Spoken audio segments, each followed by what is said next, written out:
पैर को मोड़ लो, प्रजापति आसन करेंगे, बटरफ्लाई पोज, दोनों पैर को लगा लेते हैं और अपने शरीर के पास ले आएंगे पैरों को। अभी सीधा बैठेंगे, सिर भी सीधा रहेगा, दोनों हाथों में ऐसे इंटरलॉक करके पैरों को पकड़ो, बस सीधा बैठो। अभी दोनों घुटनों को ऊपर नीचे करें, knees up and down, very good, बहुत अच्छा, बहुत सुंदर करते रहो ऐसे। आप जानते हो ये अभ्यास करने से क्या होगा फायदा हमारा? हमारा जो घुटने रहेंगे, हमारा जो जान के जोड़ है ना, उसके लिए बहुत अच्छा है, फैट कभी नहीं जमेगा, हमारा पैर फ्लेक्सिबल रहेगा, हम अच्छे से चल पाएंगे, है ना। जीवन में हमें दुख कम होगा, पैरों के ऊपर हमारा कंट्रोल आ जाएगा, ये मसल स्ट्रॉन्ग रहेंगे। ओके, बस चलाते रहो, अप डाउन कंटिन्यू, और फील करो कैसे लग रहा है, कहाँ पर आपका स्ट्रेच हो रहा है,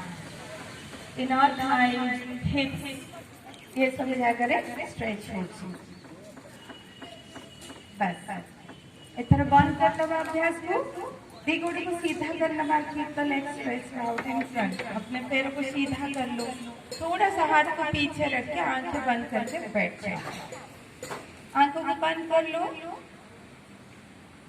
और एकाग्रता थोड़ी देर के लिए श्वास के ऊपर, अंदर श्वास ले रहे हो, फिर बाहर छोड़ रहे हो, फिर से अंदर श्वास ले रहे हो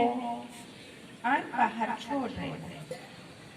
और एक बार श्वास अंदर ले रहे हो और फिर छोड़। अभी आंखों को खोल लेंगे और फिर एक बैठ जाएंगे क्रॉस लेग पोजीशन में।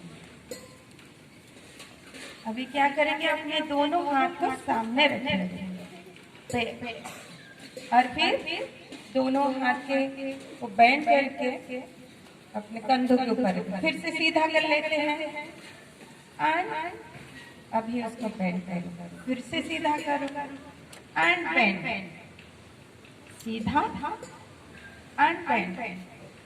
सीधा कर लो, फिर बेंड कर लो, एंड नाउ अभी दोनों कंधों को साइड में ले लें, अभी सीधा करो,